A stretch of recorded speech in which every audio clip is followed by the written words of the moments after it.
Someone's got to sacrifice their life.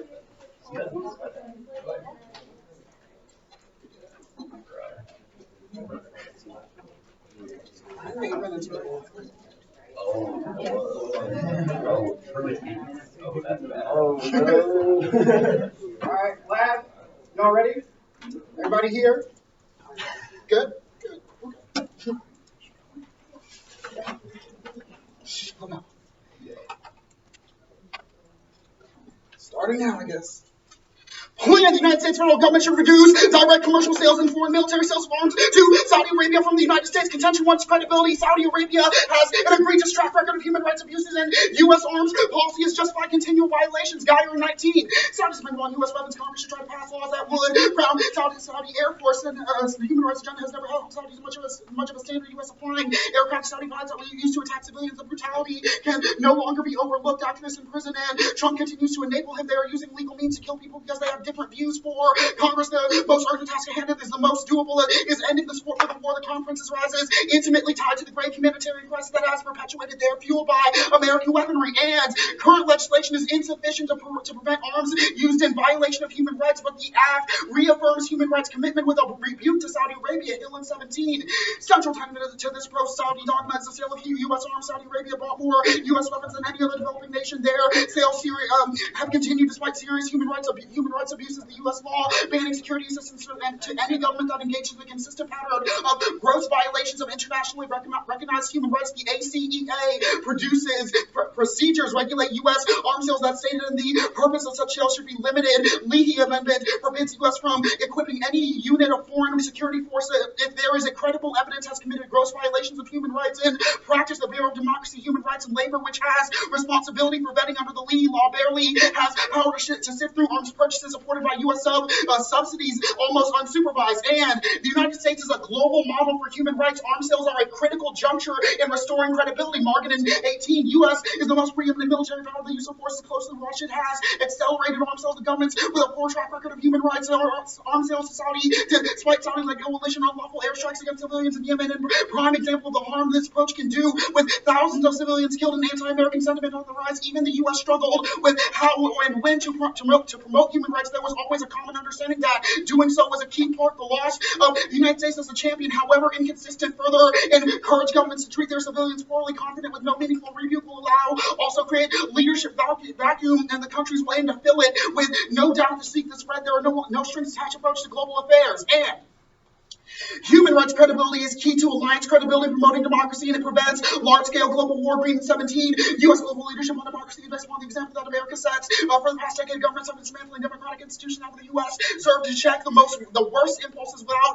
a champion of human rights in the White House. Such regimes will likely go unchallenged. The capitulation can never have a major security and economic consequence. Democratic countries make the most stable partners. Democracies are less likely to become embroiled in conflict. U.S. has benefited immensely from the liberal order that has helped create America invested in interlocking political and economic institutions based on human rights and the rule of law that would prevent large-scale conflict and displacement. The U.S. has been far from perfect, yet the solidarity expressed by U.S. political and civil leaders have provided sustenance and hope in the human rights defenders in the grimmest conditions. And human rights credibility solves global WMD conflict. Burke White 04. Evidence indicates that states that systematically abuse human rights are most likely to engage in aggression. Human rights records decrease the likelihood of aggressive war.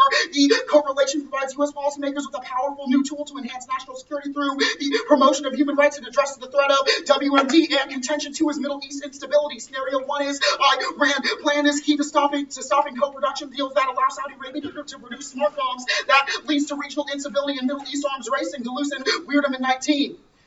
Arms deal for air battle lines will allow U.S. high-tech bombs and parts to be manufactured for Saudi Arabia. It opens the door for Saudi to host production of electronic guidance and control systems for the precision guided bombs co-produced. These contribute to arms race, regional instability, and civilian death. They are trying to build up their own military manufacturing base. If they can master production process, they could sell it. And U.S. THAAD sales to Saudi Arabia are coming now. Tehran and 19 Defense Department announced it awarded Lockheed Martin contract to begin work on THAAD ballistic missile defense package for Saudi Arabia. And THAAD purchases by Saudi Arabia fuel Iranian military modernization that triggers Iranian proliferation. Stein in 19. GCC states remain committed to purchasing THAAD anti-missile systems. Prolific ballistic missile defense has prompted Iranian countermeasures. Tehran is invested in moving short and medium-range missiles, which would overwhelm and defeat the smaller number of missile defense systems. Iran is experimenting with asymmetric approaches. Iran's investment in interest in missiles indicative of a missile race in the region, where each side's efforts to counter the other promotes further technological developments that offset any advantage. This is certain to continue the long-standing American effort to make regional defenses more capable. These dynamics point to a near-term missile race that could destabilize a region rife with conflict, and nuclear exchanges are likely. Iranian proliferation uniquely guarantees its shot slur for team the Iran armed with nuclear weapons could pose a great threat. The fact that a nuclear catastrophe hasn't occurred reveals nothing about the future. Political instability has been a source of catastrophe. Split-second decision-making has brought a world close to nuclear war. Iran is wrapped with demonstrations, even with the best intents. The unreliability of communication systems precipitate disaster. Given Iran's technological, political, and leadership challenges in the pursuit of nuclear weapons seems to be an invitation for disaster. A nuclear arms race would endanger every country in the region possessing nuclear weapons that would make Iran a target in other nuclear states. And arms sales to Saudi Arabia fuels Iranian threat construction and enabling Saudi adventurism, was M18. Saudi Arabia is no longer just stocking up weapons, it is using them on a large scale. It could perceive the operations in Yemen as preventing a complete takeover of Yemen by allies in Iran. Such perceptions embolden Saudi leadership to view the use of force as an increasingly central part of its responses to real or perceived threats. And Iran-Saudi war goes nuclear since in 15. A nuclear Saudi would be dangerous. Saudi history of political instability would leave security in its arsenal, and doubt Saudi nuclear weapons would be aimed at Iran. Saudi supported more apocalyptic than the Shia counterpart. A Saudi nuclear weapon might tempt Iran to launch a preemptive war against Saudi. A war would have dire consequences for the world. To avoid proliferation, America must solve Saudi's security dilemma, and conflict with Iran spills over, causing Iranian blocking of the Strait of Hormuz. Taylor 19. A conflict with Iran would not be a redux of 2003, would be substantially worse. Iran is bigger. The location center of the Eurasia is important for trade. The third oil tanker traffic passes through the Strait of Hormuz. Blocking it would lead to shipments of oil to drop 30%. Iranian proxies could cause havoc in Iraq and Afghanistan. Iran's Navy has advantage against the U.S. Iran's ballistic missile program, largest and most diverse missile arsenal in the Middle East. And aggression in the Strait of Hormuz tanks the global economy. Friedman 12. Iran is scheduling war games that could focus on the Strait of Hormuz and are escalating. Withdrawal has a psychological impact. U.S. Substantial power forces could cope with provocation to blockade the Hormuz, through which 20% of oil passes failing to deter. They might close off temporarily, disrupting even intermittently could rapidly create a global crisis given the fragility of world economy. And econ decline causes nuclear war. Camp 10. The economic situation weakens. India, China, and Japan suffer a major reduction in growth in global energy demands falls, leading to financial crisis. Political unrest nurtures radical group, and internal stability is challenge. Collapse of Pakistan, extremist state possession of nuclear weapons danger. War between India and Pakistan increases the possibility of nuclear terrorist attack, may lead to further devastating collapse. And contention 3 is solvency. The AFA solves Saudi instability in the Middle East. It signals broader demand for reform and solves the alliances. DA Spindle in 19. Should I read this, Michelle? What? Oh, the card that I'm on. I'm not paying any attention. Arms embargo is symbolic, but doesn't mean that it wouldn't have an effect. U.S. arms embargo would be a clear signal that Americans stop by continuing to provide weapons. Trump would tactically endorse Saudi policies. Arms embargo are effectively signaling political dissatisfaction, serving as important communication role. Arms embargo can build coalitions. Arms sales cut through the noise of the international system. It appears to calculate an insult.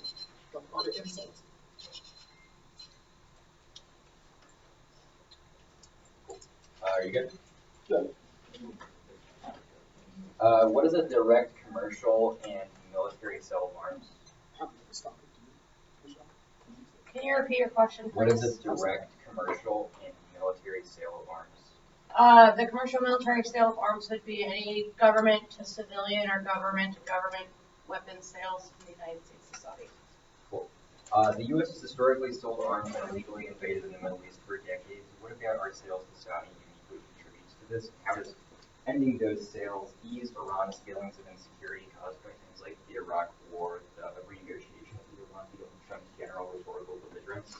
I think a couple things are. Contention one, credibility seems to indicate that the weapons that we are selling to Saudi Arabia are directly contributing to their ability to abuse human rights because we are making the state itself more powerful. Second, our Middle East instability contention, our uniqueness seems to indicate that through arms sales, Saudi Arabia will be emboldened not only to abuse its own citizens, but also other states. I think we also make a unique point about how THAAD uniquely is triggering Iranian aggression because it prompts asymmetric tactics to fight against the kind of high-tech weaponry that Saudi gives to the United States. Let's talk about that. That sale that your evidence mentions got finalized in 2017. There's already that technology in Saudi Arabia. How do you get that back? Like, what is the tracking process for? I think we just I think there's just a break claim. If we end weapon sales now, they wouldn't be able to. Well, your evidence is like there's only going to be 40 THAAD systems installed there. Some of them are already there, so like, what's the bright line for the amount of THAAD it is? Like, I don't know if I have a particular answer. I think that Irani-Saudi tensions are high, but I think that if we were to ease back now, it would help relieve some of those tensions. well, your Geyer evidence says, quote, the Prince rise is intimately tied to the humanitarian crisis perpetuated there. If Saudi adventurism is based on nationalism, what prevents Saudi Arabia from seeking out a new means to procure arms? Yeah, all of our uniqueness evidence seems to indicate that Saudi is currently reliant on the U.S. because they can't get those weapons from another advanced country. Why can't they get those weapons? I think just the nature of the market, the United States market has the largest share. They don't quite have the tech that we do. But all of our allies. It would be much more expensive to purchase from other countries. Okay. Your birthright evidence says that democracies don't go to war, they are inherently less aggressive. What's the metric for determining aggression? Like, what wars are included under there? Does it include wars waged under the auspices of human rights and freedom, such as Iraq, Libya, Syria, etc.? Yeah, I think it's fundamentally under the theory of democratic peace, i.e., like, yeah, wars probably are defined as some sort of military conflict that results in the loss of life, but that probably is a good enough definition for our purposes. Okay, 5 seconds. All right, it's pour off in the case in order.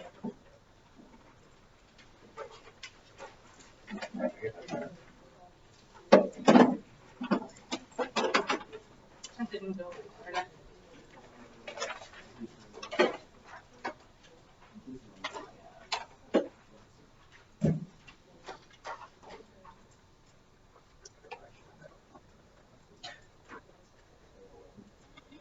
All right. Is anyone not ready?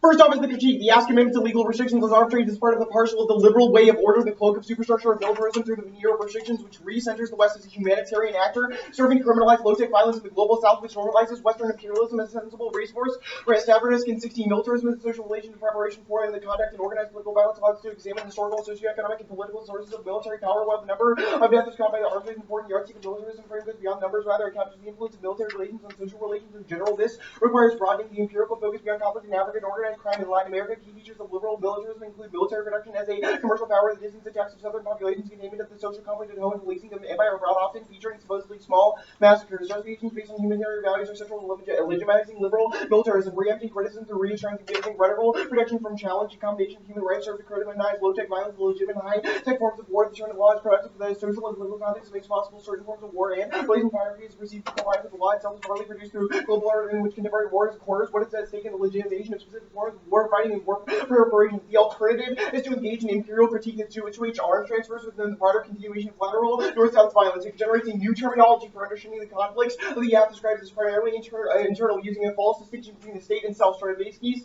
and 19. Core themes of human security agenda are ripe for imperial critique. The claim that conflict change of the interstate work towards internal conflict has become axiomatic. Increased focus on the internal conflict risk disconnecting micropolitics from the violence of broader systems and structures. War preparation no longer historical view has an historic state-centric ontology allows us to see the arms arms transfer practice have long been part of simultaneously transnational and asymmetrical constitutional force. So scholarship on the arms trade emphasizes the importance of decolonization that shift away from empire system of formally sovereign state newer transformative analysis of post-Cold War eras such as Somali, Varsity wars in the Africa or insurgency counterinsurgency in Afghanistan are better understood in post-colonial terms. Arms control regimes have the local features, prescription formation of operating in tandem, focus on the systematic north-south character of war violence and the return of the Cold War. Files that emphasize the historical weapons supply routes and power relations that continue to resonate massive identity levels of global military spending and proxy wars continue matter internal wars are emission wider regional and internal projects that are internationalized and much of the accounts specific civil or interstate including colonial legacies are internationalized weapons of supply chain. Second of all, in 2020 this Dems are still hold the lead, but it's like Rothenberg and 611 strong economic construction of the rational fear of re-election would declare reality believe the country cannot take it for another 4 years. They concerned about the character as well as the chaos and controversy, close race, lively ignorance, inability to broaden appeal, and the Dems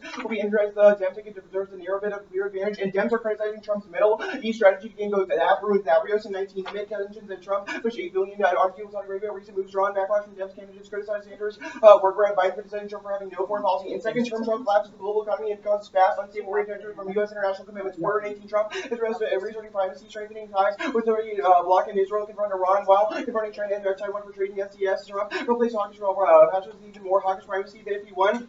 And we cause more political capital litigated by the second mandate. Trump would be more willing to operate changing branch strategy, featuring war and debt deficit, finance wars, overheat the economy, strategic shock might take the president off the change. John Bo as prime time shows wild as can't say that word. That caused global legal war. Hendricks in 17 tensions stoked by a certain regime could spark a military incident leading to large scale war. The Cold War spread a nuclear exchange destroying the world. Such a revolution might occur by staying strong. The U.S. will enter a major conflict. Just match by Russia and China will prove demanding since all of those nuclear arms there could be little room for error. Third off is the counterplan text. The United States should continue direct commercial sales of foreign military sales to the Kingdom of Saudi Arabia if they agree to cease intervention in the Republic of the Yemen civil war unless the Houthi movement refused to partake in peace talks with the Kingdom of Saudi Arabia. Conditions for Saudi Arabia hand on themselves. Yeah, Scholz and Goldberg in 1840 the U.S. reassess rational relationship with Saudi Arabia would offer a choice. They shift policies, no intervention into Yemen, no more fighting with the army, no surprise to face significant downgrade of relationship. Washington needs to be consulted on strategic initiatives, especially that implicate U.S. interests. It must be made clear that the U.S. expects more of the relationship to remain unaffected. Washington should demand Saudi leaders work towards a political solution on Yemen in exchange for a willingness by Saudis to shift approach to U.S. with commitment to maintaining military power. Saudis will choose to have work and genuine responsible partnership. And fourth off is the dissent. Arms sales are key to affirm the security commitment to Saudi Arabia. And again, in 18, the 75-year alliance has been built on Saudi demand for American firepower. The U.S. provide intel, munitions, and refueling. The Saudi-U.S.-led relationship is peerless when it comes to arms sales. The kingdom buys more weapons than any other nation. Saudi accounted for 1/5 of all weapons exports. The Pentagon has a team of a base on radar to move weapons into the Saudi military. And backing U.S. commitment leads to Saudi nuclearization. Geretsky in 15. Saudi Arabia has been investigating nuclear technology. Civilian programs could serve as a basis to develop military programs. So allies' commitments to change the Saudi civilian nuclear program might be hard to reverse. A civilian development could serve as cover dual use, make militarization easier. This leaves security as a primary factor that can motivate Saudi Arabia to pursue military programs. If Saudi Arabia determines the security umbrella questionable, there is no guarantee that will refrain from pursuing nuclear weapons. If they decide to prompt action, the best to ensure the continuing of its rule. Perception of the U.S. as an unreliable ally may convince Saudi to pursue its own nuclear deterrent. And Saudi role cascades and contacts in a war. Edelman and 11. Pakistan gets illegal weapons in Saudi Arabia or provide infrastructure to produce weapons within years of Pakistan provided as much support. The vast decision to Saudi to seek out nuclear weapons would be highly destabilizing and increase incentive for other nations to pursue nuclear weapons. Going to be remaining barriers to nuclear proliferative interaction would be grown miscalculation. Emerging powers might not take the costly steps to avoid nuclear exchanges, such as the hardened silos. New powers might be launched on boarding and triggering a regional nuclear war. The credibility advantage. Democratic peace theories, statistical artifact, and empirical analysis. Musu and 18. Results are consistent. Capture there is no credible evidence pointing democracy as a cause of peace. The impact is zero. Marginal peace is an artifact since it does not exist among neighbors. The observation of democratic peace is explained by the economic conditions. We must stop describing democracy as a known and stop tossing variable democracy willy-nilly in quantitative analysis. And ATT withdraw Trump's arm control credibility. An alienation. The arms trade control was signed with overwhelming support for the international community. The whole point is to get the rest of the world to follow American principle by not participating in the U.S. effectively yielded its influence with other states and toughen arms export standards. The Middle East stability advantage. First, Saudi and Iran don't go to war. Devon 16.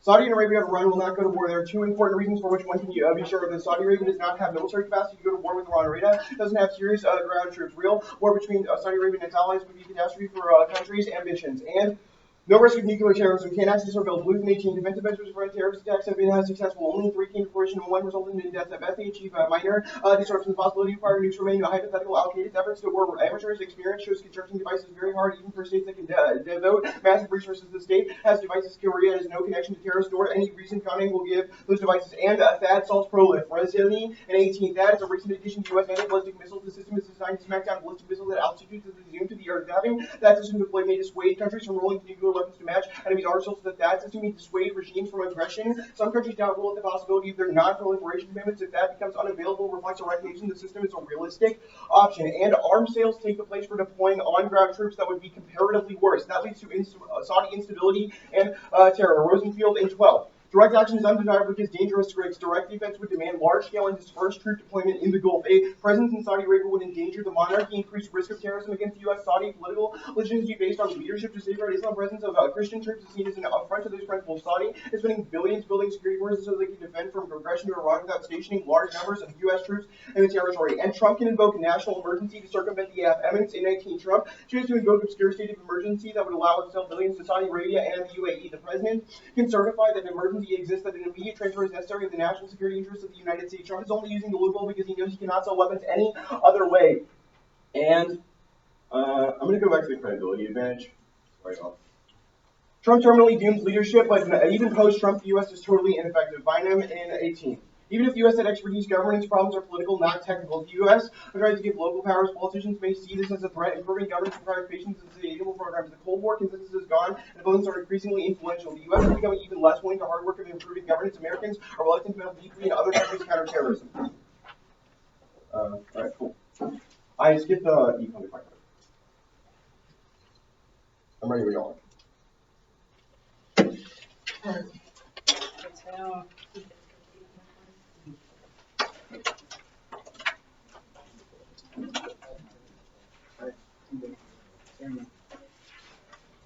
Okay, first on the critique. The first card that you read that sort of is your theory for how violence operates. There's a line here that says, number of deaths caused by arms trade is an important yardstick, but military trend goes beyond numbers.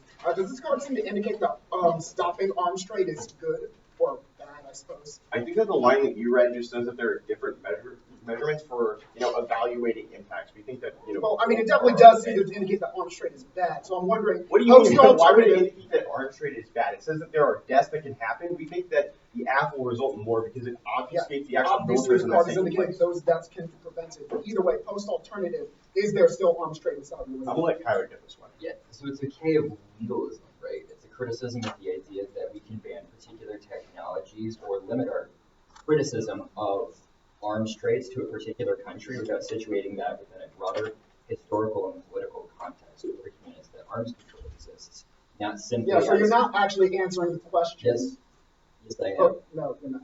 Post-criticism, do arms sales still take place? This very line of questioning is our link argument because you have limited your political analysis to whether or not arms sales are good or bad, rather than questioning why we produce arms in the first place, which is what the critique is about. Okay, and I suppose my next question is, why do you think it is then ethically justifiable for you to read this criticism and then read a disadvantage that is predicated on saying that arms sales are good? That's not what the defense says. It definitely seems. It says that Saudi cooperation is good. Yeah, and it says that arms sales is key. Like, if you want me to start reading the condo block now, we can. Yeah, sure. So why is it ethically? Our counter-interp is that we can get a critique. Yeah, that's your counter-interp, but I'm saying why is it cool for you as people? Because of argumentative flexibility, we should be trained in different rhetorical strategies. Like, a lot of reasons for that. We have to be able to speak to multiple audiences to convince them of the politics.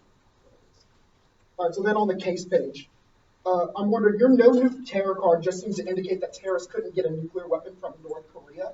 That doesn't. I don't believe that that's our scenario. Yeah, so I think that's a mischaracterization of the evidence. It says that it's hard to come by nuclear material and that lots of that is hype. It says that Al Qaeda's efforts are amateurish, and that's one of your scenarios about how they would, get nuclear material in the first place. It's not. But how can that assume global economic collapse? What does that even mean? Like, that card is only saying that terrorists can't get it because it is behind closed doors. People are guarding it, and they don't have the resources or ability to circumvent that in any way. It's just literally too hard for them to get to it. And even if they did, they wouldn't have the capabilities to build a bomb in the first place. Like, Iran, may or may not be building a bomb. Like, states literally can't do that even when they pour all their resources into it because it's really hard, much less, random people who try to steal nuclear material.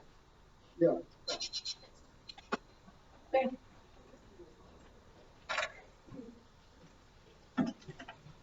Sorry. I'm actually going to speak from over there, so I can not.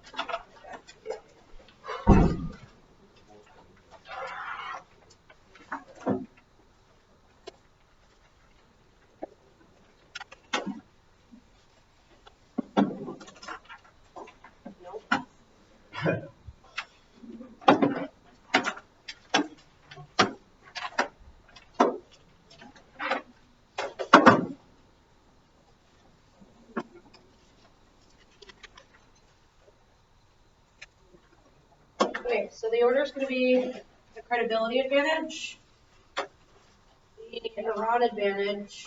Oh, I guess I should actually send this out. The Iran advantage, and then the ProLift DA 2020, the counter plan, the critique. Is there a wrong then? But No, Fred then right there.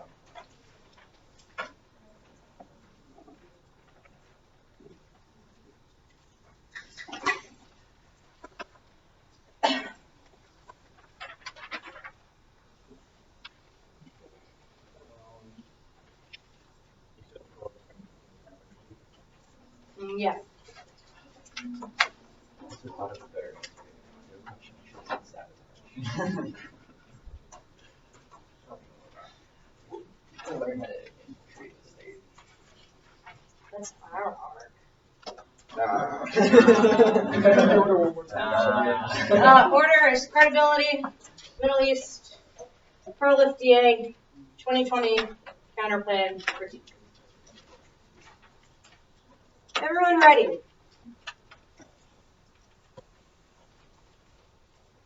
Democratic peace theory, statistical analysis proves that democracies work together to be able to solve problems. So we provide more economic funding to countries that will be able to join coalitions. They say the thumpers argument about Saudi human rights abuses uniquely outweighs the arms directly continues to lead to the shit that we're isolating. They say the U.S. is not key, but yes, they are key. No other country has the ability to fill the vacuum. The alternatives are uniquely worse. China and Russia will only increase the amount of violence that will occur, which is why the plan is necessary to reboost our credibility onto the Middle East flow. They drop the impact. It outweighs the economic decline, turns the energy demands political unrest, and radicals will lead to draw into nuclear war and conflict, which uniquely outweighs. There's 100% risk. It's dropped. They say there's no Saudi-Iran war. Our evidence is newer. There's asymmetric tactics, which Iran wants to use because Saudi Arabia is emboldened by the weaponry that they get from the United States. They say there's no terrorism, but history proves that Saudi Arabia leaks out the weapons that they get from us, which is where the terrorists will get it. It is state-sponsored. They say that that is good, but no, for our evidence that that uniquely triggers Iran wanting to get the lower missiles, the lower altitude missiles, because they can't get checked by that, and it makes it even worse and drives the arms race in the region. They say the troops argument, but no, arms are uniquely key. Our evidence indicates how that uniquely proves the imbalance. They say circumvention, but there's no circumvention. Durable fiat provides a veto-proof majority in Congress, which means that Congress can trump arms sales as marked out 19.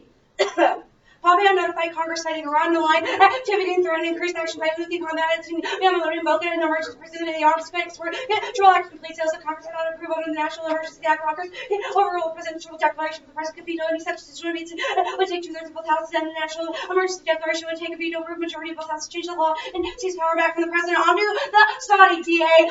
DA outweighs and turns the case. Saudi aggression only happens in response to Iranian asymmetric war tactics, which are fueled by fear of U.S. arms and U.S. backing, made Saudi Arabia feel more emboldened to be aggressive, and it's not unique. Even current criticism should be sufficient to trigger scenario. Hannah 19. U.S.-Saudi relation is in trouble. Congress made clear their desire to punish bin Salman, public criticism targeting the hidden serious long-term damage to the strategic relation, and there's a laundry list of all causes to U.S.-Saudi relations. CFR and 18. U.S.-Saudi Arabia relations have been a really complete harmony, terrorism, financing, human rights abuses, and lack of democratic representation. They differ core issues. Saudi Arabia dismayed by the lack of support for Mubarak, Israeli-Palestinian conflict. Saudi royal who are denounced the U.S. decision to recognize Jerusalem, and the relations are resilient. This is Tabatai. And 18. Riyadh needs Washington more than Washington needs Riyadh. This decision-making could cause damage to the kingdom's reputation, despite that fractious issues. The ties between Riyadh and Washington have endured and converges in needs and interests remain today. The U.S. has considerable influence, and if you will, over Saudi decision-making. Trump is willing to give the Saudis slap on the wrist without altering the damage of U.S.-Saudi relation. On to 2020. Disad outweighs in terms of case economic decline due to oil price spikes would uniquely trigger Trump diversionary war, and Trump is winning now. This is Radner. And 19, economy ranks among the top issues in lines of voters that offer Trump a tailwind to incumbency was also important. Moody's Analytics looked at 12 models, and Trump wins all. And polling is highly variable this early into the cycle. You can't predict. Richich and 19 polls at this point fail to predict the annual outcome, just too much time, and which major race changing events can take place. Still to know the nominees will be, and key issues in the election outweigh arms control control. Keystone 19, majority so likely participants say any candidate who hopes to win must favor women's rights to abortion, recognize climate change, support restoration, a ban on assault-style wagons, Medicare for all, free tuition restoration, felon voting rights, and there's going to be no diversionary war, no Trump wars. Past year proves rhetoric doesn't translate to action. Administration is following conventional foreign policy. Carafano 118. Trump claimed a big red nuclear button. Who cares? The release and employment of nuclear weapons is not nearly as cavalier as the tweeting. Historical pundits suggest critics thought that the rhetoric could lead to miscalc. Evidence for that is less than zero. There is no evidence that rhetoric has heightened tensions to use not abandon NATO, did not hand Europe over to Russia, did not abandon Taiwan. In matters of statecraft, rhetoric matters in the context of action. On to the counterplan. Counterplan doesn't call first advantage. Only removing weapons will incentivize Saudi reform, not the other way around. And it doesn't solve the second advantage. It doesn't solve Middle East instability. It doesn't change Saudi aggression and emboldenment towards Iran. And conditionality is a voting issue. It destroys strategic flexibility, which is key to fairness and education, magnified by multiple contradictory worlds. Depth is key to clash. It's not reciprocal. It justifies conditionality and abusive permutations. Reject the theme to set a precedent. One conditional advocacy / dispo solves all your offense, and perm do both, and perm do the counterplan, and Saudi interventions in Yemen are directly fueled by U.S. weapons. The counterplan reaffirms the relationship that causes human rights abuses. Christian and 19, no reason to believe Saudi interventions minimize humanitarian risk, and Yemen independent observers agree the opposite is true. Saudi-led forces have been credibly accused of war crimes. U.S. backing Saudi interventions exacerbated situation. U.S. assistance and includes bomb that struck a school bus with Washington help the Saudi coalition launch troops and civilian, and the counterplan condition is unmet now. The Houthis will not agree to peace talks. There's no incentive, lack of fear of international backlash, and trust of Saudi Arabia Rex talks. Rodney 19, any semblance of progress instead. There's little improvement to show that the diplomatic obstacles keep pile up.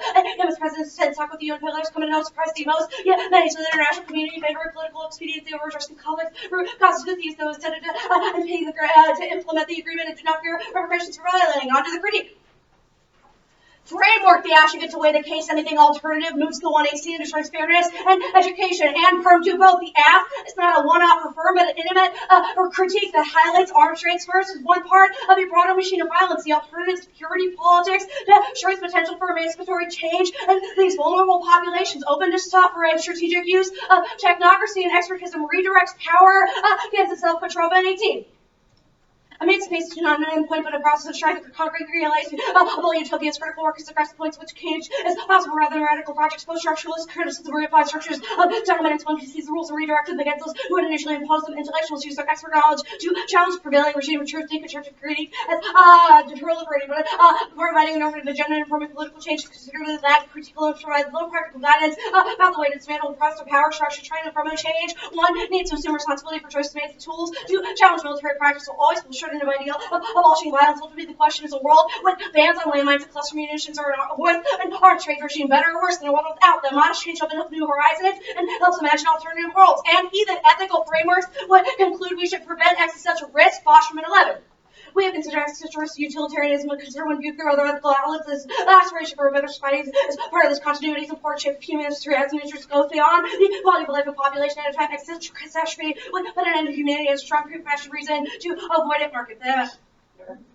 And they have the critique backwards. Prior bans on landmines and cluster munitions provide the groundwork for delegitimizing high-tech warfare. Petrova and 18, the same argument about the need for human control over weapons and animates campaign against autonomous killing weapons led by the many of the same NGOs rather than low-tech weapons. The campaign targets some of the most advanced systems under development that the original military powers adopt to legitimize high-tech killing without previous ban treaties. The campaign to stop killer robots would not have been able to make the headway that it has before. And focus on defensive realism solve the critique. Tell me in 10. And the traditional perspective inspired by realism, the international system is competitive. There are differences between the offensive and defensive realism. Competitive nature does not erase the possibility of co-op within the framework realism by cover, and that there is a collective defense cooperative security as a regime, as a regimen which permits to manage conflict in a certain framework of norms and to manage steel order. States may be skeptic and distrustful if there is not a perception of a threat.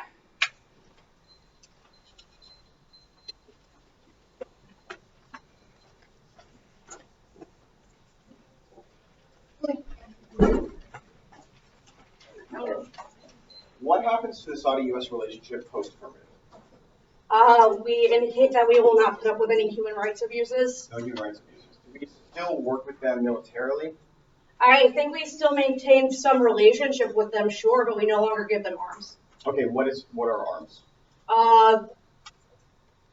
don't really know if the app probably would indicate that any offensive or defensive weapons that are transferred to and from. Okay, so if that is ballistic missile defense, does that also count as just? I think that the app would take a stance that it's the technology that they get from our other arms sales that leads to that development, which is necessary. Okay, the circumvention debate. You said that there would be a veto-proof majority so that Trump cannot circumvent, but our card is about how Trump invokes a state of emergency. Is that subject to veto? The answer is no.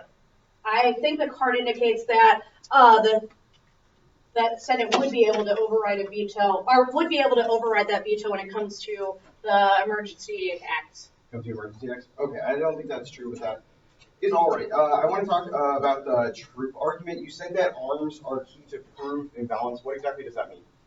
It's the weapons imbalances that necessarily trigger Iran freaking out. It's not about troops. We've had troops in the region for decades, for a long time, but it's about the kind of high-tech weaponry that we supply that they are unable to get access to. So the troops don't have high-tech weaponry. They're just chilling, I don't know what they have. But troops are also bound by different international laws than weapons are, which probably would be able to solve a lot of those impacts. What kind of international laws? There's a boatload of international laws on troops. I don't know any particular ones. So you're saying that Iran is not threatened now by arms, but they are threatened by arms. Okay, they are not threatened by the troops. But they will be less threatened by us actually by having land power in the region? We have already had land power in the region over the past couple of decades, and it has not triggered that impact. I think our evidence is highly specific about the nature of how Iran perceives aggression and how arms uniquely lets Saudi feel like they're being backed by the United States. The evidence that you read that's about Iran is is probably paternalistic, but also just talks about how you read a prolif TA. You don't get to talk about paternalism with proliferation. Okay, my question though is that it just says that Iran really doesn't like THAAD. Why do you think that actually creates I think it says more than they do not like THAAD. I think it indicates. Yes, I think that talks about how it incentivizes them to create different types of weaponry that changes the very nature of how the conflict functions, which would only increase the risk of miscalculation and triggering. So they're not developing weapons now. Iran's not doing that? Iran is developing in response to United States arms in Saudi Arabia. Okay, so post-act, they stopped doing that because they're just like, oh, the U.S. They no longer have the tech and the backing, and we've made a perception-based argument that it shows Saudi they are not willing, that we are not willing to put up with their bullshit.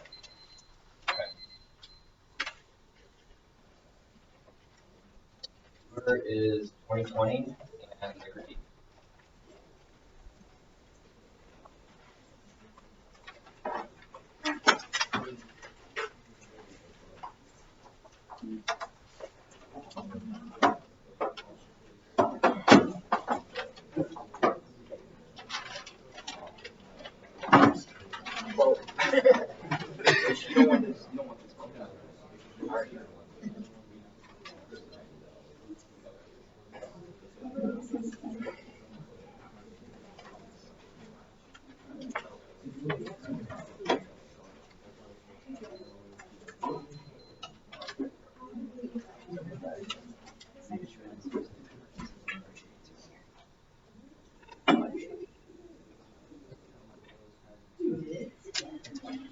All right. Is there anyone that's not ready? Oh, wait, did you? Yeah. 2020 okay. There is an overview on okay. It's not very long. It's like 45 seconds. 45 seconds. Better be on these movies. Not this one.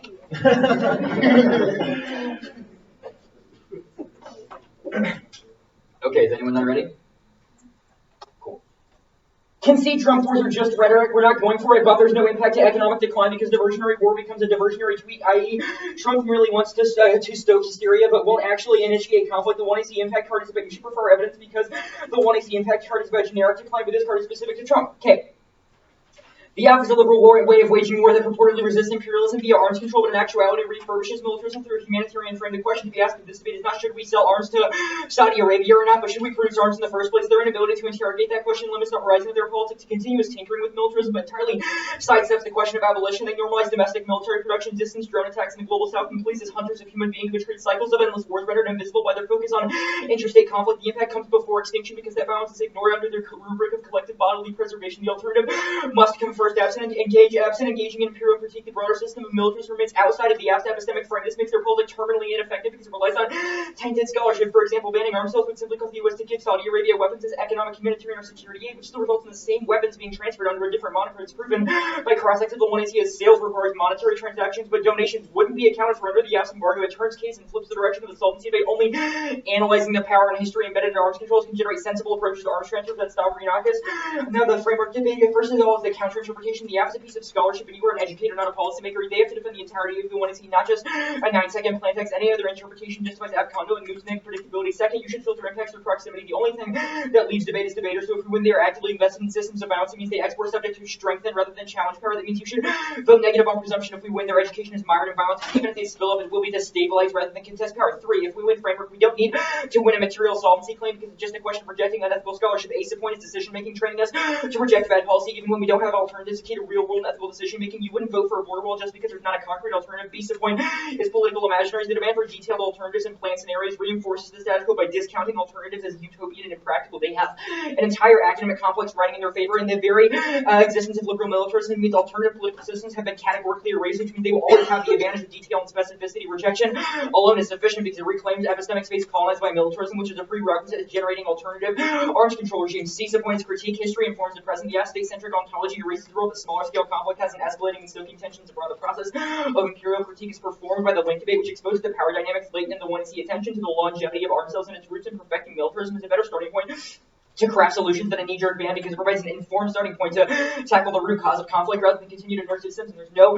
internal link to their fairness impacts. Ace of points, we don't move the 180, we force you to defend all of it holistically, which is better for class. Plan focus allows them to reduce to a 9-minute speech to a 10-second statement, which means we link term predictability because letting them pare down to defending a tiny fraction of their academic performance is infinitely regressive and has no resolutional basis because Fiat is a norm, not a rule. The piece of point is education outweighs debate is connected to systemic legal violence. You should feel comfortable making this debate unfair if it means we're effectively resisting that violence. The permutation debate. Ace of point, the permutation is either severance or it's intrinsic. It's a voting issue. It makes generating stable net ground impossible and is unpredictable, which destroys class. Piece of point is that this argument supercharges all of our links, reducing politics to the simplistic binary of is the world incrementally better or not. Post plan is a form of moral blackmail that normalizes violent power structures through minor alterations. It also shuts down the possibility of radical alternatives by resigning ourselves to small adjustments to arms sales without questioning the broader logics of militarism that inform those very politics. The permutation is nonsensical with impact on arms control, so the combination of our advocacies makes zero sense. I'll do the link debate proper here. The first link is the humanitarianism dissent. The apps appeal to human rights credibilities and attempt to restore the city on a hill narrative of the U.S. while maintaining its commitment to violence. The idea that reduced arms sales to Saudi Arabia somehow makes up for all the past and present atrocities the U.S. commits requires you read the world with beer goggles on and ignore the almost daily slaughter committed by police forces, the caging of humans and separation of children, the shadow prisons produced by the war on terror, the countless illegal coups and intervention the U.S. continues to wage. They actively normalize that violence through an appeal to credibility that assumes all of the injustices of the present to be natural and inevitable. It also turns case because it means other countries don't perceive our signaling as credible because they smell the duplicitous bullshit that is the U.S. human rights regime. It also turns the Iran scenario because the historically aggressive military posture of the U.S. is still ingrained in the minds of Iranian leaders. The feelings of insecurity that underlie a desire for an arms race are deployed to counterbalance against the threat of Western imperialism, presently stoked by the specter of the Iraq War, the decertification of the Iran deal, and Trump's imperialist rhetoric. It causes the same arms races until it leads to the shutdown of Hormuz. The second link is the Ferguson dissent. The reduction in foreign arms sales causes a shift to domestic distribution. Lack of a foreign market to sell to causes contractors to auction off high-tech weaponry to the police and homeland security, which is used to wage wars on black and brown people domestically, much like how the use of tanks in Ferguson was justified as excess from Afghanistan. The app provides a new mechanism of slaughter. Additionally, those weapons will be used to target dissent, which makes the permutation literally impossible. They gave weapons to cops to kill protesters. The alternative is to protest that violence. Third link is the reformism dissent. The app's focus on banning particular technologies mystifies the broader system of war making through legal tinkering. They mass covert arms transfers to establishing a legal smoke screen, which causes a transition to new forms of military technology. Turns case stop Renakis in 16. Banning specific technology practice the wireless system war preparation of which development and weapon system in the department track this assume the progressive change can come from delegitimate one technology time the wireless system war preparation by developing continue to generate new technologies. Claims about the normative power arms control regimes have been certainly by empirical studies that demonstrate how the turns not active foreign weapons export USA and Western states have not exercised controls against autocratic countries and specific cases and evidence to demonstrate comprehensive violation of export control principles, seemingly progressive initiative, contingency become publicity in the bar system, war preparation of war, and violent based policy to little more than enhance state reputation with improving conditions on the ground. They say extinction first. First of all, util claims are a temporal blackmail. They render quotidian violence illegible by focusing on large-scale threats which diverse suffering bodies to a future that never rise in the present. That's Olson. In 15, large-scale offensive future suffering disparate moral reasoning. The urgent bodies obscure through technical planning. Large-scale future emergency absorb the deliberative power of urgency. The institution of risk avoidance. The urgent body becomes literally nonsense within the world that will always be more urgent. Waiting produces hierarchies. Waiting can function as a technology of mobilize or retain claims over moral urgency. Research against bias towards urgency of large-scale future threats, and with that, discredit the urgencies of the body. Saving the world should require debate about whose world is being saved at what and what causes regret debate about what really cannot wait. Structural violence outweighs the proximate cause of all war. Use it all, and for close attention to violence is producing the structures of everyday life. Use our attention to violence continuum refers to the use in which humans are capable of reducing socially vulnerable into expendable non-person, assuming the license to kill. There was a greater risk in falling to sensitize ourselves to misrecognizing proto-genocidal practices instead of misleading active normative behavior constitutes small worth invisible genocides. Under the violence continuum, we include social exclusion and dehumanization to recognize the continuum of violence, loss of capacity and willingness of the practical conditions, social conditions to enforce genocidal crimes, collective denial, misrecognition, or prerequisite of mass violence and genocide. They part of the priming that push such contention towards devaluing certain forms of human life. They say that the act legitimizes high-tech warfare. First of all, it's not responsive to the critique because our argument is not about normalizing high-tech weapons. It's about legitimizing a broader system of war making that the act does not necessarily solve. Additionally, the act is not a ban treaty, which is what your evidence says is necessary to delegitimize weapons. We're an embargo to a particular country, which normalizes weapons buildup because it says that once we have simply stopped selling arms to this particular country, that we have somehow become the end-all be-all resistance to militarism, which placates resistance and actually crushes the ability of the permutation to function. The realism debate. Realism escalates all problems to global disaster. Their worldview is structurally incapable of responding to global problems. The Dardarian and sixth dominant worldview of realism is penitentiary, based on linear causality corresponding to truth and power. How can realism provide remedies for events of complex non-linear origins with such tightly coupled quantum effects and national security discourse? Realism is not obviously the task. What if the failure of imagination not identified by the 9/11 Commission is built into our national homeland security system? What if the reliance on planning for catastrophe never can reduce our capability to flexibly respond and improvise for the ultimate catastrophe? What that data, but what if the worst case scenario simulation training might act as force multiplier transfer?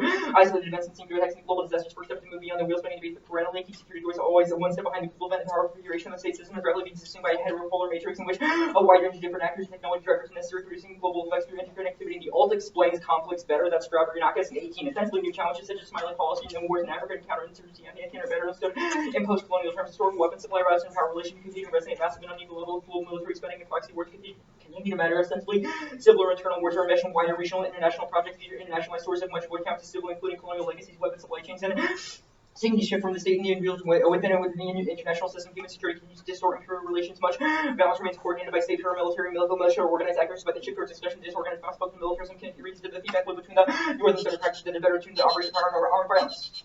Armed violence for the last paragraph. All right, you ready? You talk about debate as a site for ethical education. How are you able to export that to then spill up the type of education that you think the critique? Yeah, that sort of begs the question of the purpose of debate. Our argument is that the only thing that leads debate is debaters, so how they orient themselves relative towards those political structures matters more than the perhaps technocratic skills they may gain through reading and plain text, because even if you develop the ability to navigate those institutions, it's a question of what we do with that capacity, right? So we're Donald Rumsfeld, that would be really bad for why is the app necessarily Donald Rumsfeld when we were literally saying that we should not let Saudi Arabia bomb Yemeni civilians based on U.S. This rhetorical move to shift from the Strait of Hormuz now to bombing Yemeni civilians is the precise nature of liberalism, because it uses and instrumentalizes the suffering of post-colonial others to naturalize an imperial politic. You're like, look, there are these things that we're feeling that are bad, but your justifications are based on national Why does it necessitate a trade-off between both carrying out civilians' lives and preventing catastrophe in the future? Case in point, we have links to the plan to indicate circumvention. Piece of the point is that that's an independent epistemic link. The sort of rhetorical strategy to shift to that suffering is a way to displace the true intent of your policy, which is the maintenance of U.S. hegemony, not the protection of Yemeni civilians. If that were true, you would be... You make the city on the hill style argument. Our app indicates that countries that would fill in the absence of United States hegemony would be uniquely worse for human rights abuses, such as Russia or China. How does the alternative remedy those kind of abuses? Again, these appeals to specificity we've already impact turned. You are incapable of imagining a world beyond U.S. hegemony because you are actively invested in that. That performs our link argument as evidence of why the permutation cannot function, because you are so focused on answering the question of what happens post-collapse of hegemony that you are incapable of envisioning a Should world we where not- peace can exist.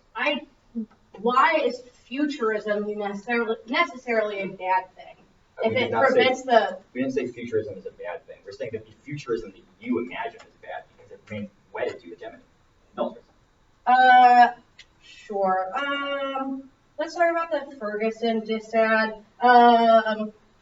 What kind of evidence proves that the defense industries would necessarily switch? So Like, how would they be able to dramatically? Sorry, I don't know where that question's going, but go for it. Yeah, I mean, we don't have a card that indicates that. We've cited the empirical examples of it. In Ferguson, tanks used there were because there were excess tanks left over from Afghanistan. Our argument is that if the defense industry already has contracts, which your evidence suggests they do, for arms supplies to Saudi Arabia, those weapons will still be sold. The most likely buyer is domestic How does the security forces. Gerdarian evidence kind of assume our defensive realism as opposed to offensive realism? It's a criticism of realism's linear frame of politics and how it ignores larger political context, which is supplemented by the Stavridakis evidence that's in the context of the end. I'll do the dissad, the counterplan, and then credibility in the Middle East.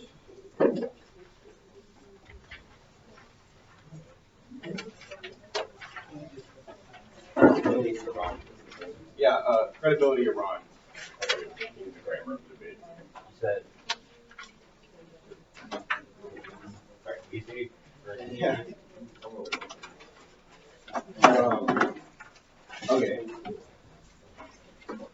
So it's pro-list counterplan, credibility Iran.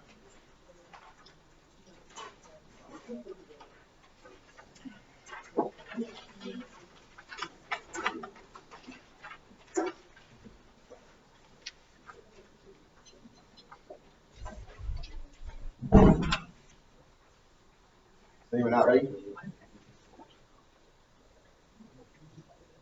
Yeah, I got it. Okay. All right.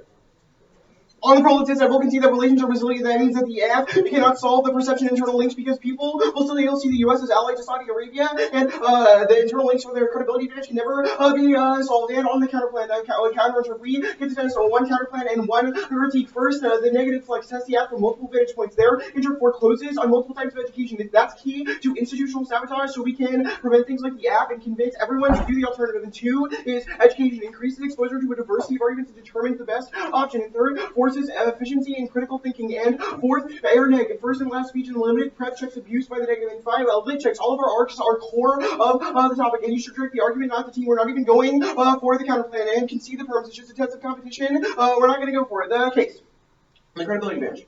First, in democratic peace, democracy does not lead to peace. All of testing methods disprove any correlation between democracy and peace. The causes of war are grounded in a variety of factors. Democratic peace theory is too simplistic, and the only answer in the choice here is that we fund democracy. That doesn't answer the fact that governance transition takes time, and the U.S. is unwilling to do the work on the ground. And nothing about the act changes human rights violations of Yemeni people. Less arms does not mean the incentive for Saudi to fight a proxy war against Iran changes. It means human rights abuses are inevitable, and the U.S. takes the blame because they are still allies with Saudi post-plan. And no internal link in the affirmative can be solved because Russia, China, Germany, and France always fill in. They are already shifting to a diverse way away from U.S. arms. Their only answer to this is that it stays expensive, but their nationalism arguments prove that Saudi always has an incentive to get new weapons and arms. And last, where are we promoting democracy? That this is key. The green card in their app doesn't even isolate any instance where the U.S. materially helped anyone. It just says that we have solidarity with people. Major risk that promoting democracy will lead to more unrest, e.g. Iraq and Afghanistan. Their terror impact. There is no new terror. Extend the blue evidence. Defensive measures and lack of capacity to prevent attacks from occurring at all. There's no access to materials. Only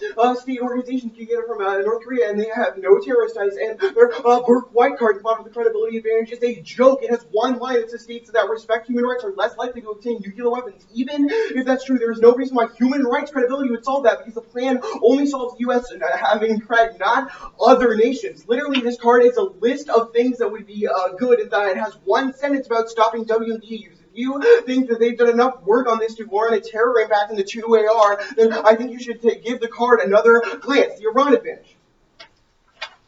There's no Iran-Saudi war. Iran doesn't have necessary defense base or ground troops. That's a debut evidence. And Iran-Saudi impact card is terrible. Cites Iran domestic political conflict and improper command and control systems as variables in conflict. The app can't solve any of that. And that's their slosher evidence. Their pro-life arguments are paternalism and proves the links. It assumes that they are unable/unwilling to use nukes in a safe way. The U.S. is the only one to ever use their nukes. Their slosher card literally has the line, the Pentagon long claimed only 32 serious accidents occurred. A document that I obtained, more than 1,000 accidents involving U.S. nuclear weapons means that we are just as likely to have nuclear accidents. The app does nothing to fix that. And their deluge card concedes that the UAE and Jordan are all causes. The app cannot get rid of all the arms in their Gulf. And again, a quote from their evidence is that weapons production is for Saudi Arabia, the United Arab Emirates, and Jordan announces for 2 weeks. And their Hormuz impact, there's no impact to economic decline. For new data, Dresner in 14, analysts asserted the crisis would lead to states use of war through the merger of wars, arteries, great power conflict. The average data suggests otherwise. The average lady for East Wilson 2012 is the same as 2007 interstate violence. And the Strait of Hormuz area has no oil key to econ card. It means U.S. shift to renewables, drop in the stock market, and relative strength of the economy thugs. The Freeman card only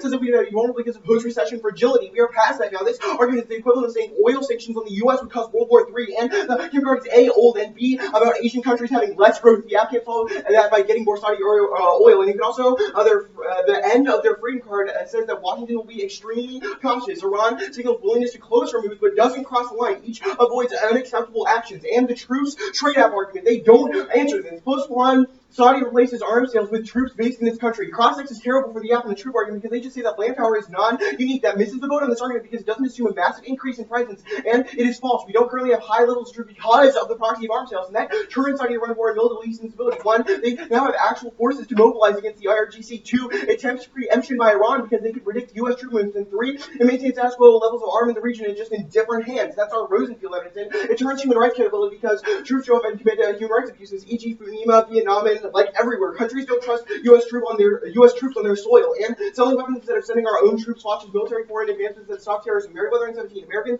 armaments were abundantly over the resistance counters, methods, and strengthening forces. America has brought open sale weapons a new alternative placing boots of the ground. Middle Eastern allies gain technology and individual counterism and military experiences. And their THAAD argument, they never respond to THAAD as good. It discourages reasons from requiring nuclear weapons. Current plans have Saudi Arabia, U.S., and UAE, and remain committed to more THAAD purchases, which means their entire internal link is non-unique. They also never have a card that says that THAAD doesn't work, which means even if there is a nuclear war, it doesn't matter because we just shoot the missiles out of the sky with that.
can start the timer.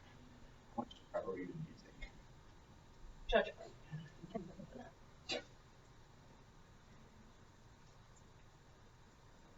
Start out.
It could also just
real quick.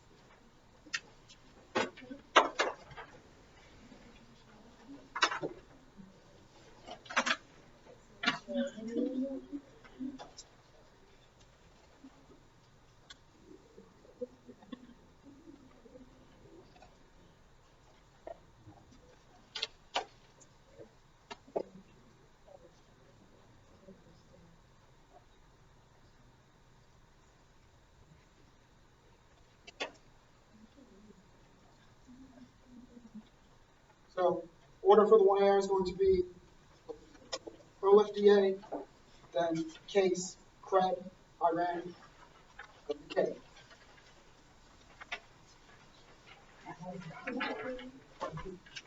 Actually, just go to the condo. You need to answer sabotage. Okay, then never mind, ignore it. Better not be tricking me. I don't need you to go to the condos. Good, you one.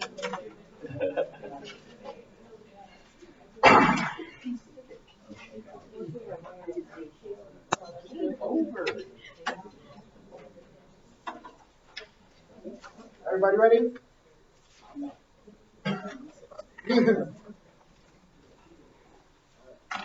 Sorry now.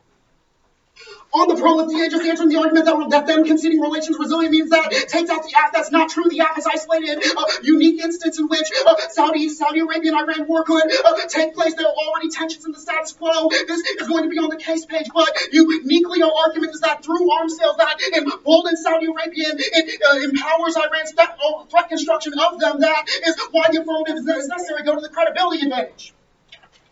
Firstly, we're going to concede that democratic peace theory can't solve. Firstly, this doesn't take out Iran flow because we are arguing that arms sales uniquely causes more aggression, uniquely causes threat construction from Saudi Arabia that leads to an attack. Not that U.S. influence can stop that. It's just a policy that stops it. Also, answering their fill-in argument, Saudi Arabia can't fill in for weapon sales for another country. Firstly, there's no market for them. They don't have the technology to make the weapons themselves. Now on the Iran advantage.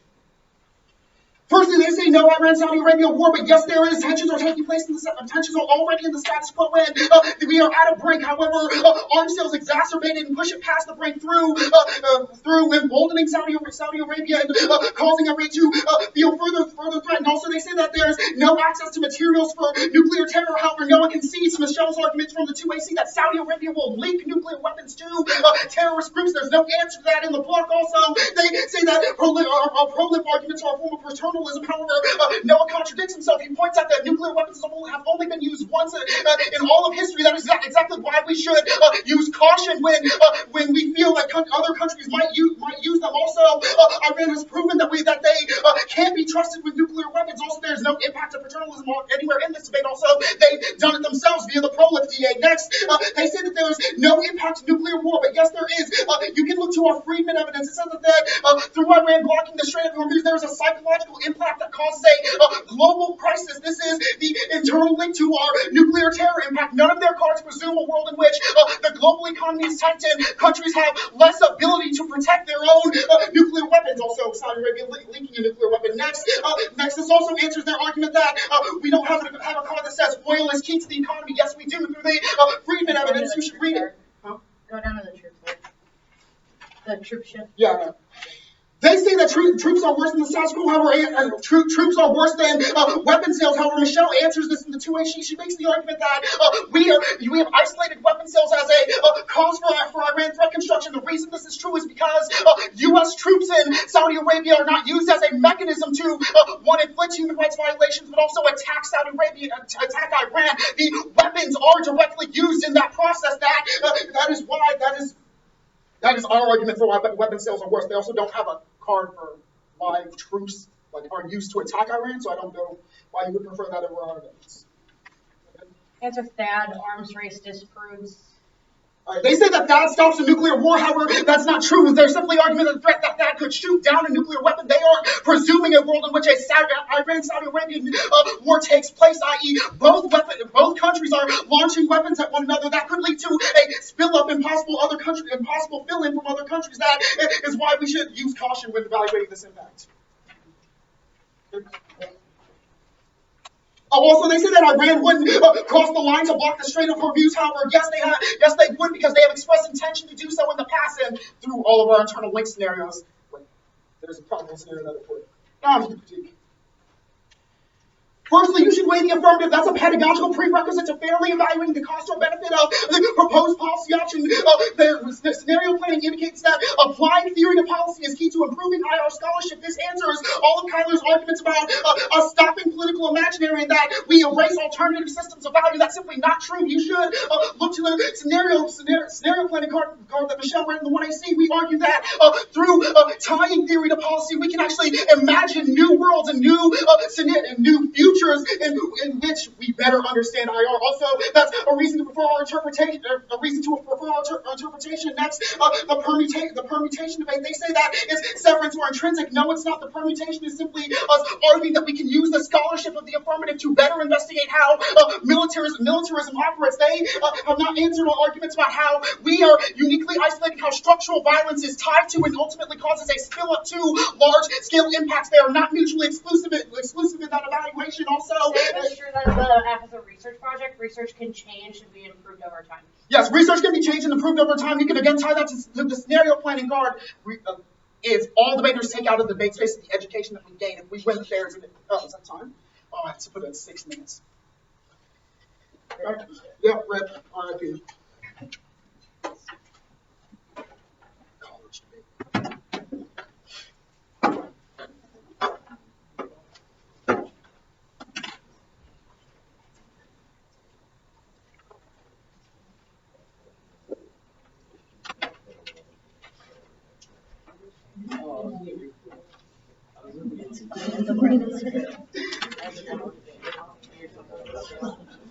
Brain counter back.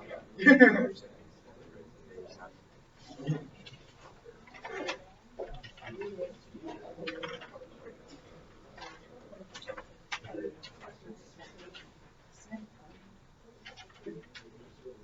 time to lie. I've always been envious of the 2AR's ability to just lie. Well, it's my turn.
there was technically only a PFLD lab on the schedule before lunch, but like the debate didn't take that much time, so I just split off and chit-chat about what happened.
No, I'm good.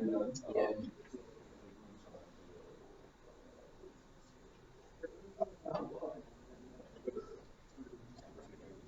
Yeah, that's fine. I mean, an over discussion.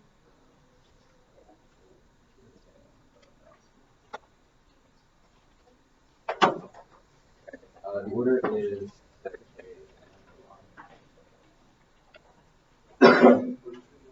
the critique and then the like Iran Middle East finish.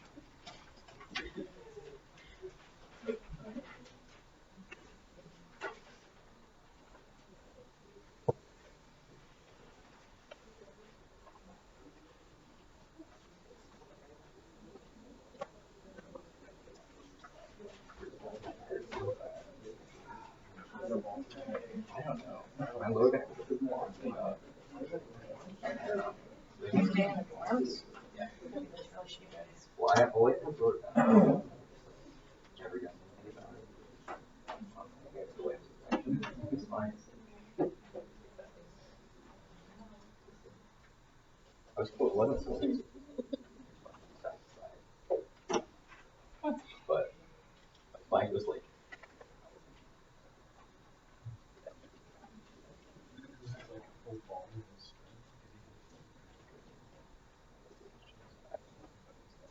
I don't know what we're talking about. Okay. Is that a camper that just left? Yeah, knows what's right. Oh, true. He'll be right back. Okay. Yeah, I'll just do that.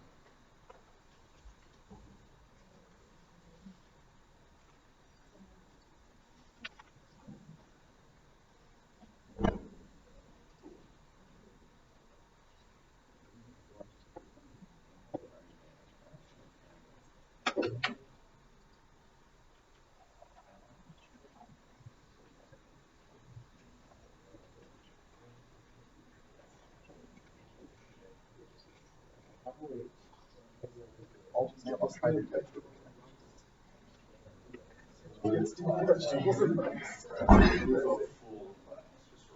Oh, true.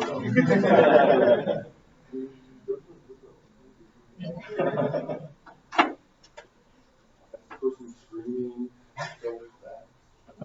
At Binghamton, our like offices were just in, it was like an old dorm that they just converted the dorm rooms into mini offices, and the walls were super thin, and there were other like groups that had their offices, and all the time you would just hear an angry slam of the door from down the hall, or they would come and very aggressively shut our door for us. So it'd be like, yeah. Like, I'm sorry, I'm loud. I don't know what to tell you. Good thing about like, well, you know, like they have the like whole floor, but they like soundproof the room. Ooh.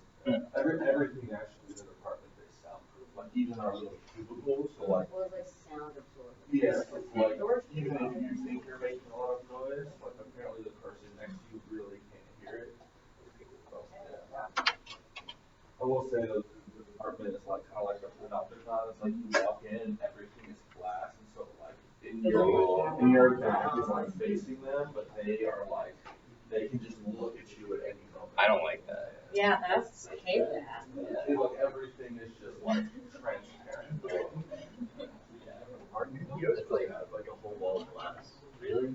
Like like that unless it's to the outside. I want a window. Like literally to the point that when they have staff meetings, they have to put up like paper on the wall. Yeah, I mean, like people have to like have private discussions about things. It's wild. They like bring up photos of us. They do roll call every year. Oh wow. That's so funny.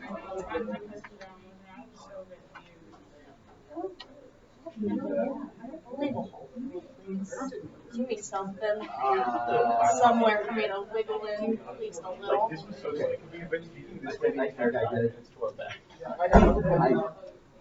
I did my back. But one thing is,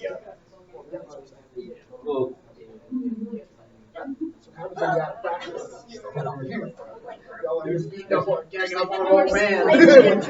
You're proud of I'm not going to. I saw you just play Street Fighter last night, so I really know that. Well, You could wiggle might just look around.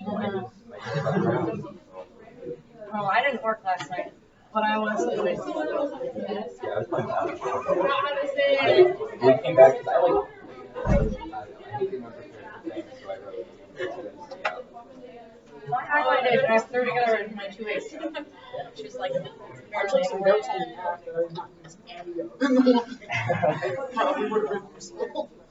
and then last night I was including and I updated my little planner, so it was a productive night while I drank a bottle of wine.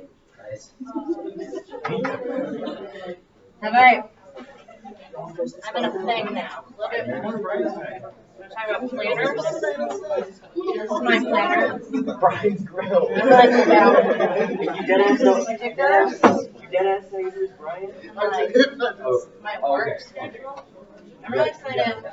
Someone gave me for August, so there are spreads you can buy. They're like monthly.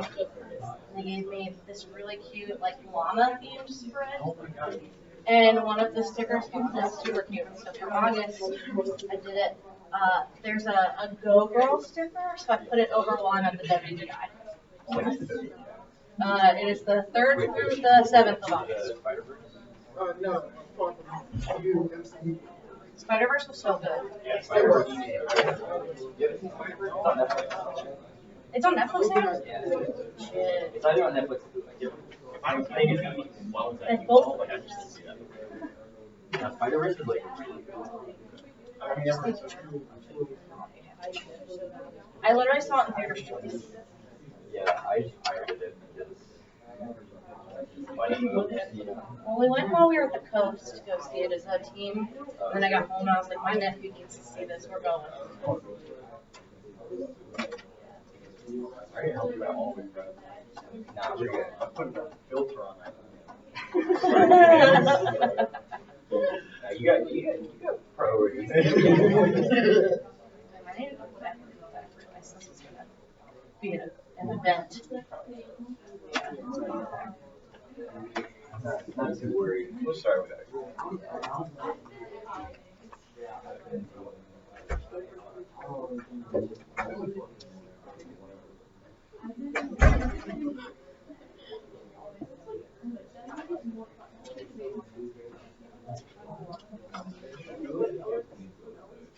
Wait, why don't we do the Or you want to? I haven't seen that yet. I haven't seen that either, but Spider-Man Far From Home outweighs. I've heard so much good things about Pikachu. Yeah, I have too. Yeah, no, I'm sure it's good. I've seen Endgame. I think I've seen Far From Home. No, you can't. It's just Oh, you're not going to them all? You're going to the expensive movie theater? Yeah, no, according to Papa, there's one with like a $5. $5 too expensive. $5 too expensive. I just pay rent. I'm suffering. I gotta give Seth like a security deposit. So You got to get paid. no, I can, but like I still like a lot of money. Oh yeah. It's like a month and a half. It's a month and a half rent. Oh, that's stupid. It shouldn't even be a full month. Like a full month of rent is a lot. Dude, that is an anarchist over so you can't be a property free manager and a communist. I never felt this first, Dad. I don't know. I just started. A month and a half security deposit? That's like close to a K, isn't it? I think you'd have dropped a band on a security deposit. He's like, get it back to me. I'm like, Yeah, but like, I don't know. that's, Yeah, look, I still don't have my money. And then, but the thing, I thought, and I don't know. because I feel like I want to move somewhere else. Even, like, there's not really options at this point. So like I was like, oh, it's like, can I sign this week? He was like, oh, yeah, that might be. What money? Yeah, Seth is Seth gets streets in the ground, even though he's probably had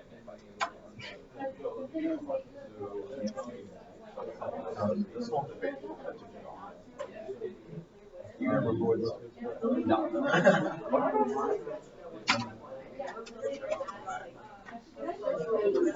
We should probably start.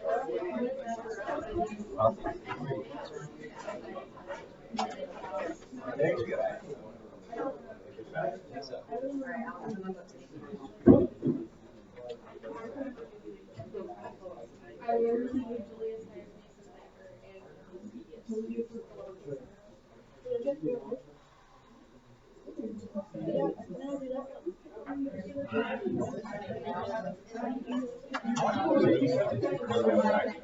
I got it was so bad, like that.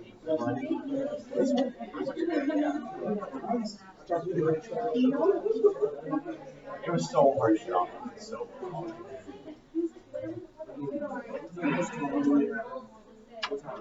it's 10:45. Yeah. Well, 11:30 is lunch. No, 11:30 is lunch. Oh, 12? We moved from 11. Oh. What? I thought 11. Oh, lunch at 12:30? Oh. Yeah. I was going to set up a schedule for them. Yeah. You give them like 15 minutes to write an RFP, and then Yeah. Yeah, that works. Okay. Is everyone back? yeah. Cool. All right. Hey, I'm gonna start speaking now. So if you wanna resume flowing, that would behoove you. All right. The order is the K and the Middle East Division. Is anyone not ready? You're voting negative to participate in imperial critique. The arms embargoes aren't resistant to MPRV are its lifeblood because it provides texture to a system founded upon misery. Their political imaginary is overinvested in practicality, evidenced by the one-hour emphasis on scenario planning, but to the point that they limit themselves to tinkering with the system of militarism, but never question the system as such. This is a distinction between reformism and abolition. You should refuse the moral blackmail of appeals to media appeals to suffering in favor of a systemic critique of militarism. This is a their politics is terminally ineffective, and their legal approach to arms sales fails. You should vote negative on presumption. Ace of point is they cause a shift to gifted arms, not accounted for under the gas restriction of commercial exchange. It becomes a loophole to the same arms transfers, which is an overview argument that does not answer in the one or B of point is they cause Saudi Arabia to buy arms elsewhere, which means they seek out other European arms sellers to gain access to weapons, which similarly provides arms transfers. C of point is circumvention, drop the 2 and C star Brianakis evidence, which cites the empirical track record for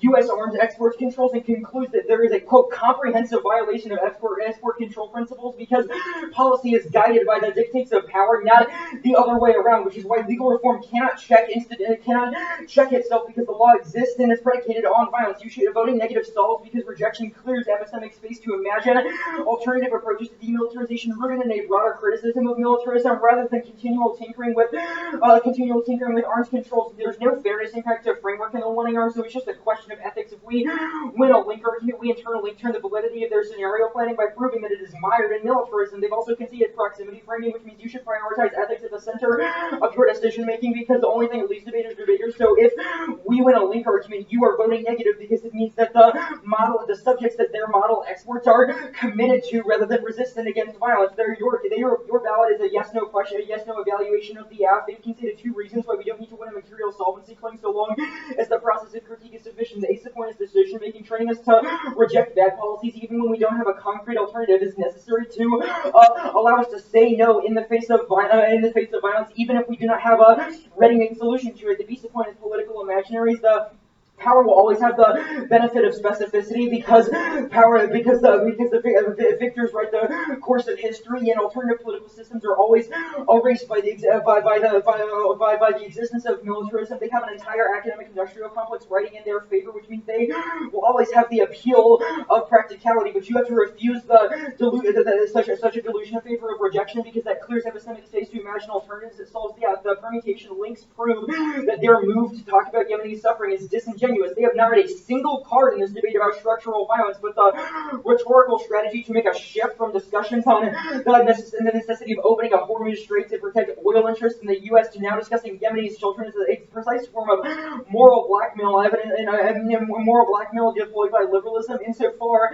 as it not only masks the insidious interests, the true insidious interests of U.S. empire, but also the shift to diffuse forms of arms transfer explained in the overview, which turns clear. It repeats the city on a hill narrative that we somehow are protecting those Yemenis children, where in reality those Yemenis children are no more safe by this plan. Additionally, they become more diffused, which means it placates resistance. They erase the violence of a murderous police force and the caging of human beings, the shadow prisons, and the illegal interventions necessary to sustain a global military apparatus. In addition, they drop the turns case argument, which is that other countries still perceive the U.S. as bloodthirsty, particularly Iran, because we are still allies with Saudi Arabia, which is the one in our concession of the relations resilient argument on the pro-leftist side. They also drop the Ferguson dissent, which means they arm police forces to crush dissent, which means the permutation is a non-starter because you actively make it impossible for people to criticize the U.S.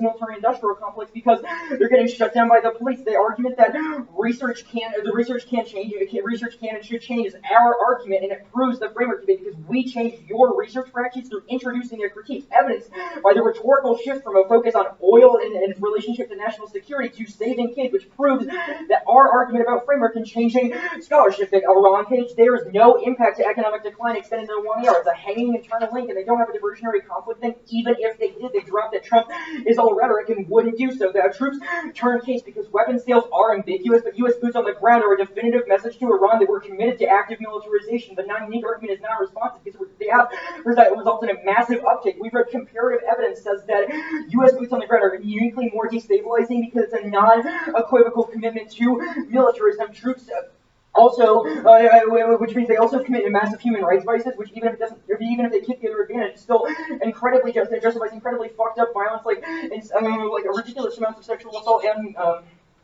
other bad things. To militarism independent link argument.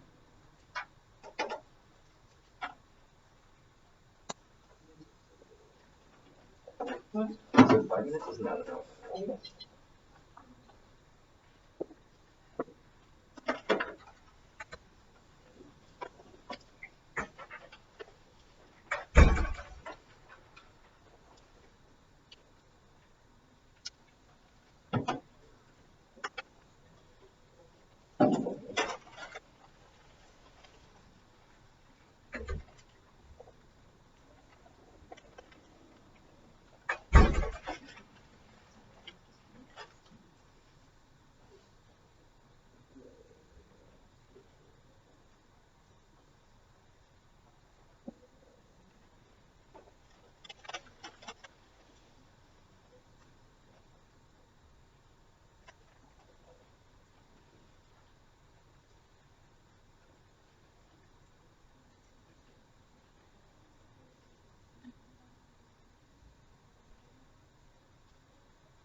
Oh,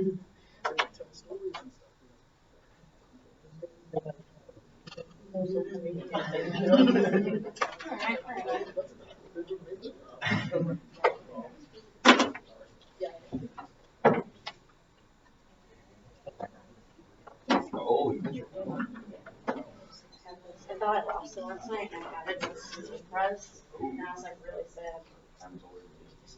I should have got it from a week later. The young one. Okay, we're gonna go Middle East and then the critique.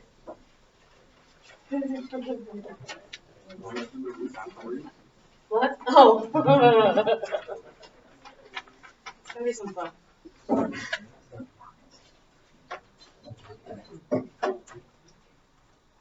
Okay.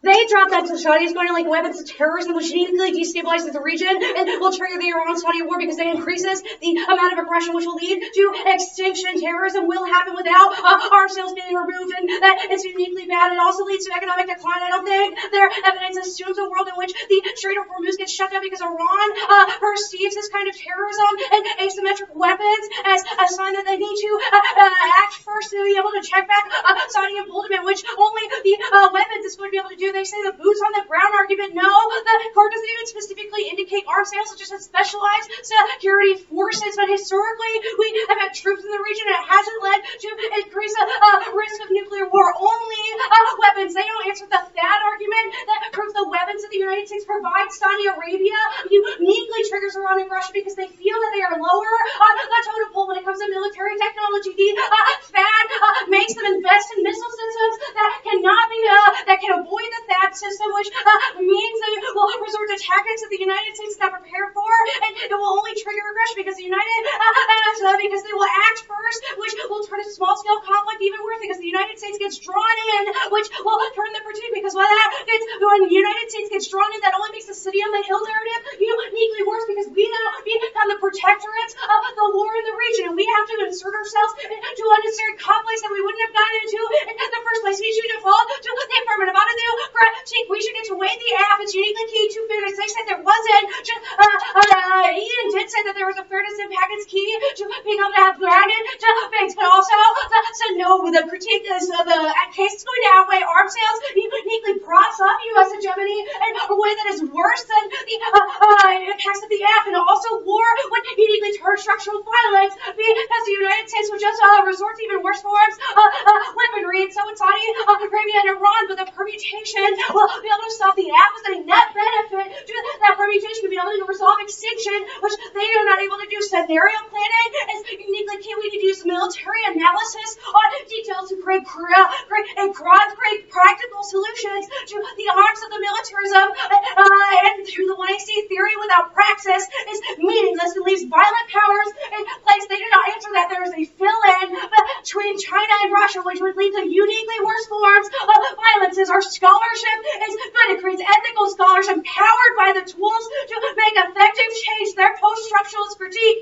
is unable to grapple with the violences committed by a legal system. We need to use legal tools to make that change. The net benefit is going to the net benefit of the purpose of the extinction argument that they cannot solve. I talked about this above they say that the presumption argument, but that is not true. We're able to solve. I did that work on the case today. They said there's a shift to donations, but the ability to learn the tools means we can go forward and create newer alternatives to donations, to create new legal changes. They say Saudi will buy elsewhere. No, we answer that with one, it's too expensive to go elsewhere. And two, those countries do not have the technology or the market power to be able to fill in. They say circumvention, but no, we would be able to find new solutions if we have fiat, which means the plan would still enact, and arms sales would be a first step to being able to spill over to other problems. That was our Petrov evidence. They say it's a question of ethics, but their ethics are bad, and it leads children dying in Yemen because of arms sales, and it is bad if extinction occurs, which would make even worse forms of structural violences. They say if they win a league, they should vote negative, but no, their purity politics freezes action and leaves the violences still in place. It does not give us the tools. We need to use our role as experts within this academic space to be able to take the argumentative skills we learn and put them into practical use. They say reject decision making. I already indicated that they do not make decision making possible under their framework because we are frozen in place, unable to make decisions because we do not know what the consequences are of our actions. They say that political imaginaries are necessary. We think that the app is a form of political imagining, which creates the conditions to spill up and change elsewhere. That's why the permutation will solve. They say the city on the hill argument, having weapons for the United States makes the city on the hill narrative even worse because we are seen as the necessary tool to change problems. And they say that we placate resistance to the police. It is non-unique. Police violence is already happening. The plan does not uniquely make it worse, but also we get the tools necessary to check back against such resistance. Yeah. Back. Wait.